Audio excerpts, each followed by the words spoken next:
ഇസ്ലാമി ഒരു മതരാഷ്ട്രവാദമുള്ള സംഘടനയാണല്ലോ. അല്ലല്ലോ, ഞങ്ങൾ പറഞ്ഞിട്ടില്ലല്ലോ അവര് വർഗീയ ശക്തികളാണെന്ന്.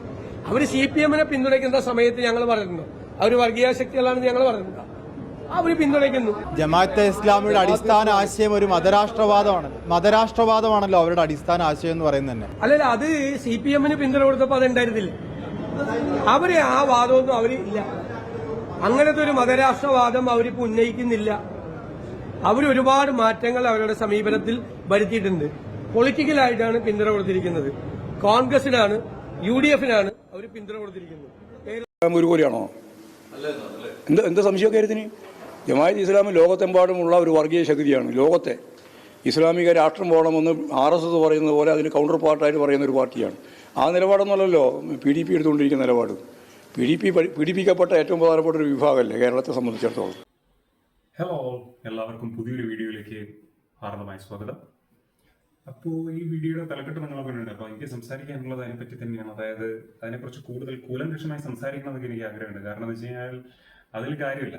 അപ്പോൾ ഞാൻ വളരെ നോർമലായിട്ട് എന്താ പറയുക, ഒരു സാധാരണക്കാരൻ പറയുന്ന രീതിയിൽ അല്ലെങ്കിൽ ചിന്തിക്കുന്ന രീതിയിൽ ഞാൻ സംസാരിച്ചാൽ പോവുകയാണ്. അപ്പോൾ നമ്മൾ ഈയിടെ കണ്ടിട്ടുണ്ടാവും, ഞാൻ പെട്ടെന്ന് തന്നെ വിഷയത്തിലേക്ക് കിടക്കുകയാണ്. നമ്മൾ ഈയിടെ കണ്ടിട്ടുണ്ട്, അതായത് ഈ നിലമ്പൂർ തെരഞ്ഞെടുപ്പുമായി ബന്ധപ്പെട്ട് UDF ജമാഅത്തെ ഇസ്ലാമിയുടെ ഒരു പിന്തുണ സ്വീകരിക്കുന്ന ഒരു കണ്ടീഷനിലേക്ക് എത്തിയിരിക്കുകയാണ്. അതുപോലെ തന്നെ അവർ പിന്തുണ സ്വീകരിക്കുന്നുണ്ട്. അപ്പോൾ LDF-ന്റെ PDP-യുടെ പിന്തുണ LDF-നുണ്ട്. അപ്പോൾ ഈ LDF-ന്റെ നേതാവ് എന്ന് പറയുന്നത് MV ഗോവിന്ദനാണ്. അതുപോലെ തന്നെ എന്താ പറയാ, UDF-ന്റെ നേതാവ് എന്ന് വെച്ചാൽ VD സതീശൻ, അങ്ങനെ സണ്ണി ജോസഫ്, അങ്ങനെ പല നേതാക്കന്മാർ. അപ്പൊ ഇവരൊക്കെ എന്ന് വെച്ച് കഴിഞ്ഞാൽ നമ്മുടെ സമൂഹത്തിൽ വളരെയധികം മതേതരത്വം കൊണ്ട് നടക്കുന്ന, അല്ലെങ്കിൽ മതേതരത്വത്തിന് മുറുകെ പിടിച്ച് രാഷ്ട്രീയത്തിന്റെ ശരിയായ, അതായത് ആ രീതിയിൽ പോകുന്ന ആൾക്കാരാണ് എന്നൊക്കെ അവര് പോർട്രേറ്റ് ചെയ്യുന്നുണ്ടെങ്കിൽ എനിക്ക് അങ്ങനെ തോന്നുന്നില്ല. ഈ ഒരു ഉദാഹരണത്തോടു കൂടി അവർ പൂർണ്ണമായും നമ്മളോട് പറയാണ്, അതായത് മണ്ടന്മാരല്ലെങ്കിൽ നമുക്കിത് മനസ്സിലാക്കാം, മണ്ടന്മാരാണെങ്കിൽ നമുക്കിത് മനസ്സിലാക്കാൻ കഴിയില്ല. അപ്പോൾ ശരിക്കും പറഞ്ഞാൽ മതേതരത്വം എന്ന് പറയുന്നത് ഇവർക്ക് വോട്ട് പിടിക്കാനുള്ള ഒരു മാർഗം മാത്രമാണ്. കേരളത്തിലെ മതേതരത്വത്തിനെ പൂർണ്ണമായി നശിപ്പിക്കുന്നതിൽ പ്രധാന പങ്ക് BJP എന്നെല്ലാവരും 100 തവണ പറയുമെങ്കിൽ BJP-യേക്കാൾ കൂടുതൽ പങ്ക് ഉള്ളത് ശരിക്കും പറഞ്ഞു കഴിഞ്ഞാൽ എൻ്റെ ഭാഗത്ത്, എൻ്റെ ഇതിൽ പെർസ്പെക്റ്റീവിൽ എനിക്ക് തോന്നുന്നത് UDF-നും അതുപോലെ തന്നെ LDF-നുമാണ്. ഓക്കെ, മുസ്ലിം ലീഗ് പോലും ഇത്രയും മോശമായിട്ട് കാര്യങ്ങൾ ഹാൻഡിൽ ചെയ്യുന്നില്ല എന്ന് വേണമെങ്കിൽ പറയാം. കാരണം അവർ മുസ്ലിം ലീഗ്, അവരുടെ പേര് തന്നെ മുസ്ലിം ലീഗാണ്, അവരവരുടെ കൂട്ടായ്മയാണ്. അതിനെ കൂടുതൽ കുറ്റം പറയാൻ പറ്റില്ല. അവരവരുടേതായിട്ടുള്ള ബയാസ്ഡ് ആയിട്ടുള്ള തീരുമാനം എടുത്ത് അതിനെന്ത് പറയും, കാരണം അവരുടെ പേര് അങ്ങനെയാണ്, അവർ അതിനു വേണ്ടി നിലകൊള്ളുന്ന ഒരു പാർട്ടിയാണ്. പക്ഷേ ഈ LDF എന്ന് പറഞ്ഞ ഏറ്റവും കൂടുതൽ പറയേണ്ട LDF-നെയാണ്, UDF-നെ, കോൺഗ്രസിനെ. ഓക്കെ, കോൺഗ്രസ് എന്ന് പറയുന്നത് ഭരണഘടന ഉയർത്തിപ്പിടിക്കുന്നു, അങ്ങനെ ഇങ്ങനെ മറ്റത് മറിച്ചത്, ഇങ്ങനെ ഒരുപാട് കാര്യങ്ങൾ നമ്മൾ കാണുന്നുണ്ട്. അപ്പൊ ഇതിനകത്തുനിന്ന് എനിക്ക് പറയാനുള്ള സംഭവം എന്ന് വെച്ച് കഴിഞ്ഞാൽ LDF-ന്റെ കാര്യം എടുത്തു. ഇപ്പോൾ PDP-യുടെ സപ്പോർട്ട് LDF-ന് കിട്ടുന്നു. അപ്പൊ ഈ LDF-ന് ഈ PDP-യുടെ സപ്പോർട്ട് കിട്ടി എന്ന് വെച്ചുകൊണ്ട് അവർ പറഞ്ഞ PDP ഒരു പീഡിത വിഭാഗമാണ് എന്നാണ് MV ഗോവിന്ദൻ പറഞ്ഞത്. പക്ഷെ അത് ശരിയാണോ? PDP എങ്ങനെയാണ് പീഡിത വിഭാഗം? PDP പലരെയും പീഡിപ്പിച്ചിട്ടുണ്ടെന്ന് ഞാൻ പറഞ്ഞു കഴിഞ്ഞാൽ അത് നിഷേധിക്കാൻ പറ്റും. ആസ് എ പാർട്ടി ഒരു പക്ഷേ അവർ ചെയ്തിട്ടുണ്ടാവില്ല. പക്ഷേ നിങ്ങളൊരു കാര്യം ആലോചിച്ച് നോക്കൂ, PDP-യുടെ നേതാവായിട്ട് ഇപ്പോഴും അവർ കരുതുന്ന മദനി, ഈ കേരളത്തിലുള്ള മാധ്യമങ്ങൾ അതുപോലെ തന്നെ ആൾക്കാർ അയാൾക്കെതിരെ അതാണ് വീടും പാവം മാനുഷിക പരിഗണനയില്ല, അയാളുടെ പ്രസംഗങ്ങളിലും അയാളുടെ പൊതുവായിട്ടുള്ള പരിപാടികളിലൊക്കെ അയാൾ വർഗീയ വിഷം ചിന്തുന്ന പ്രസ്താവനകൾ നടത്തിയിട്ടുണ്ട് എന്നുള്ളത് ഞാൻ പറയേണ്ട ആവശ്യമില്ല, നിങ്ങൾ എല്ലാവരും കണ്ടിട്ടുണ്ടാവും. സോ PDP-യുടെ നേതാവായ മദനി ഒരു വർഗീയവാദിയാണ്. അതുപോലെ തന്നെ അയാൾ എത്ര വെള്ളപൂശാൻ ശ്രമിച്ചു കഴിഞ്ഞാലും ഓക്കെ, ചുമ്മാ നിന്ന് ഇവിടെ ഇന്ത്യ മഹാരാജ്യത്ത് ഒരാളെ ജയിലിടാം, അതും മദനിയെ പോലൊരു പ്രശസ്തനായ ഒരു വ്യക്തിനെ. ഓക്കെ, അത് മുസ്ലിം സമുദായം എന്നുള്ള ഒരു വ്യക്തിനെ ഒരിക്കലും ഇടാൻ പറ്റില്ല. കാരണം വെച്ചാൽ അത് വ്യാപക പ്രത്യാഘാതങ്ങൾ. അപ്പൊ അതിനകത്ത് എന്തോ ഒരു കഴമ്പുണ്ട്. അങ്ങനെ മാത്രം പറയാം, കൂടുതൽ കാര്യങ്ങൾ കടക്കുന്നില്ല. അതിനകത്ത് എന്തോ കഴമ്പുള്ളത് കൊണ്ടാണ്, സത്യമുള്ളതുകൊണ്ടാണ് അയാൾ എപ്പോഴും ജയിലിൽ കിടക്കുന്നത്.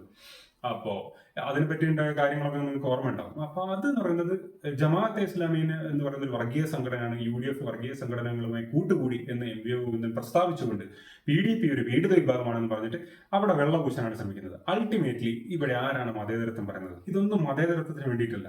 നമ്മുടെ മതേതരത്വം എന്ന് പറയുന്ന വാക്ക് തന്നെ സാധാ പൊട്ടന്മാരായ നമ്മളൊക്കെ പൊട്ടന്മാരാക്കിക്കൊണ്ട് വോട്ട് നേടാനുള്ള ഈ രണ്ട് മുന്നണികളും ഉപയോഗിക്കുന്ന ഒരു പദം മാത്രമാണ്. അതിൽ കൂടുതൽ അതിനൊന്നുമില്ല. അതുകൊണ്ടാണ് ഞാൻ പറയുന്നത് ഇങ്ങനെയുള്ള രീതികൾ, അതായത് ഞാൻ പറഞ്ഞുതരാം. ഇപ്പോൾ ബി ജെ പി വളരുന്നുണ്ട് എല്ലാവരും എന്താ പറയുക, സങ്കടപ്പെടുകയാണ്. ഓക്കെ, ഈ കേരളത്തിന്റെ മതസൗഹാർദ്ദം അല്ല. ബി ജെ പി വളരുന്നതിനുള്ള പ്രധാന കാരണം ബി ജെ പി ചെയ്യുന്നതിനേക്കാൾ കൂടുതൽ എനിക്ക് തോന്നുന്നത് UDF അതുപോലെ LDF ചെയ്യുന്ന കാര്യങ്ങളാണ്.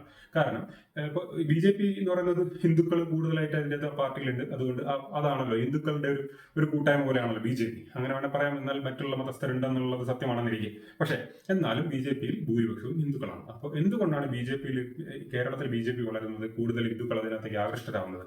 കാരണം എന്ന് വെച്ച് കഴിഞ്ഞാൽ ഈ രണ്ട് മുന്നണികളുടെയും ന്യൂനപക്ഷ പ്രീണനം, അതുപോലെ തന്നെ അവർക്ക് മനസ്സിൽ ചിന്ത വരികയാണ്. ഓക്കെ, നമ്മൾ അവഗണിക്കപ്പെടുന്നു. ഇപ്പൊ പറയുന്നത് MP ഗോവിന്ദൻ എന്ത് വർത്താനം പറഞ്ഞത് എന്ന് വേണമെങ്കിൽ പറയാം.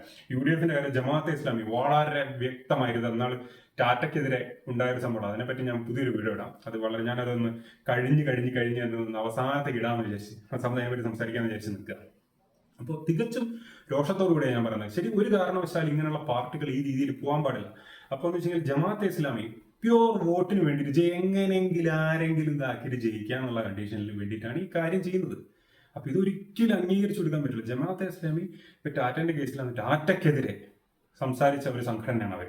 അതുപോലെ ജമാഅത്തെ ഇസ്ലാമിക്ക് ഒരുപാട് തീവ്രവാദ ചിന്താഗതികളുടെ പ്രസ്താവനകളും അതുപോലെ തന്നെ ഒരുപാട് ഹിസ്റ്ററി അവരുടെ കയ്യിലുണ്ട്. ഇനി ഫ്യൂച്ചറിൽ അത് ഉണ്ടാവുകയും ചെയ്യും. അപ്പോൾ UDF സ്വീകരിച്ചിരിക്കുന്ന ഒരു വർഗീയ ശക്തിയാണ്. അപ്പോൾ LDF സ്വീകരിച്ചിരിക്കുന്നതും ഒരു വർഗീയ ശക്തിയാണ്. അപ്പോൾ ഇവർ രണ്ടുപേരും അങ്ങോട്ടും കൂടി ജമാഅത്തെ ഇസ്ലാമി നല്ലതാണ്, PDP വർഗീയ സംഘടനയാണെന്ന് UDF പറയുന്നു. അതേസമയം PDP പീഡിപ്പിക്കപ്പെട്ട സംഘടനയാണ്, ജമാഅത്തെ ഇസ്ലാമി വർഗീയ സംഘടനയാണ് LDF പറയുന്നത്. അപ്പൊ ഇവർ രണ്ടുപേരും അങ്ങോട്ടും ഇങ്ങോട്ടും രണ്ടുപേരും മുന്നണി. അപ്പൊ രണ്ടുപേർക്കും അറിയാം കോൺഗ്രസ് അത് വർഗീയ സംഘടനയാണെന്ന് ഉന്നയിക്കുന്നുണ്ടെങ്കിൽ അതൊരു വർഗീയ സംഘടന ആയിരിക്കില്ലേ. അപ്പൊ LDF ഇപ്പുറം വർഗീയ സംഘടന ആയിരിക്കില്ലേ ഇങ്ങോട്ട് ഉന്നയിക്കുന്നത്. അപ്പൊ രണ്ടുപേരുടെയും കൂട്ടത്തിൽ വർഗീയ സംഘടനകളുണ്ട്, മനസ്സിലായി. അപ്പൊ ചുമ്മാ ഇതിങ്ങനെ നമ്മളെ പറ്റിക്കാൻ വേണ്ടി ഇവരിങ്ങനെ ചെയ്തുകൊണ്ടിരിക്കുകയാണ്. ഒരു കാരണവശാലും ഇങ്ങനെയുള്ള പാർട്ടികൾ വളരാൻ പോലും അനുവദിക്കരുതെന്ന് എന്റെ അഭിപ്രായം.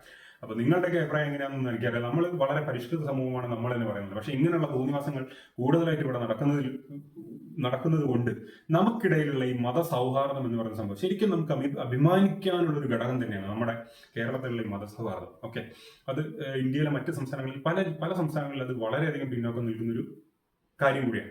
അപ്പൊ ആ ഒരു അഭിമാനിക്കാനുള്ള സാക്ഷരത അവിടെ നിൽക്കട്ടെ. ഓക്കെ, ഈ ഒരു മതസൗഹാർദ്ദം എന്ന് പറയുന്ന നമുക്ക് അഭിമാനിക്കാവുന്ന ഒരു സംഭവം തന്നെയാണ്. അപ്പോൾ ഇങ്ങനെയുള്ള കാര്യങ്ങൾ ഒന്നിനുമില്ലാതെ മതചിന്ത പോലും ഇല്ലാത്ത ആൾക്കാരുടെ മതചിന്ത കയറ്റി കൊടുക്കുക. ഓക്കെ, ഹിന്ദുക്കളിലാണെങ്കിൽ ഹിന്ദുക്കളിൽ, ക്രിസ്ത്യൻസിനോട് ആണെങ്കിൽ നിങ്ങളതോ അവിടെ നിന്ന് ഇതാക്കുന്നു പറയും, ഇങ്ങനെ കയറ്റി വിടുക. മുസ്ലിംസിനാണെങ്കിൽ ഇവിടെ അതിൽ തീവ്ര ചിന്താഗതിയുള്ള ആൾക്കാർ എല്ലാ മതത്തിലുണ്ട്. ഓക്കെ, ഇവരൊക്കെ എന്ത് ചെയ്യും? ഇവരുടെ ഈ ഒരു തീവ്ര ചിന്താഗതി മറ്റുള്ളവരെ പറഞ്ഞു കൊടുക്കും. അറിഞ്ഞോ അറിയാതെയോ മറ്റുള്ളവർ ഇതിലേക്ക് വന്നു പോകും, ഇതിലേക്ക് മെല്ലെ കയറി പോകും. അതൊരു സ്വാഭാവികമായിട്ടുള്ള ഒരു പ്രക്രിയ തന്നെയാണ്. അപ്പൊ എനിക്ക് പറയാനുള്ളത്, ഇങ്ങനെയുള്ള പാർട്ടികളൊക്കെ നമ്മൾ പൂർണ്ണമായിട്ട് അവഗണിക്കാൻ പഠിക്കണം. വളരെ വളരെ മോശമാണ്. MP ഗോവിന്ദൻ ആയിക്കഴിഞ്ഞ് കഴിഞ്ഞാലും ആരായിക്കഴിഞ്ഞാൽ ഏത് പാർട്ടിന്റെ നേതാക്കന്മാരും വളരെ വളരെ മോശമാണെന്ന് എനിക്ക് പറയാനുള്ളൂ. ഇതൊക്കെ നിങ്ങൾക്ക് ചുമ്മാ നിങ്ങളെ അന്ധമായി വിശ്വസിക്കുന്ന പൊട്ടന്മാർക്ക് പറഞ്ഞു കൊടുക്കാൻ പറ്റുന്ന ഓരോ കാര്യങ്ങൾ മാത്രമാണ്. അവരെ വിശ്വസിച്ചോളൂ, അവർ വോട്ട് ചെയ്തോളൂ. എനിക്കൊന്നും ശരിക്കും പറഞ്ഞാൽ വോട്ട് ചെയ്യാനുള്ള ഒരു താല്പര്യം ഉണ്ടാവില്ല. അതുവരെ നഷ്ടപ്പെട്ടു. ആർക്ക് വോട്ട് ചെയ്യാനുള്ള ആർക്ക് വോട്ട് ചെയ്തിട്ടൊരു കാര്യമല്ല എന്ന് തോന്നുകയാണ്.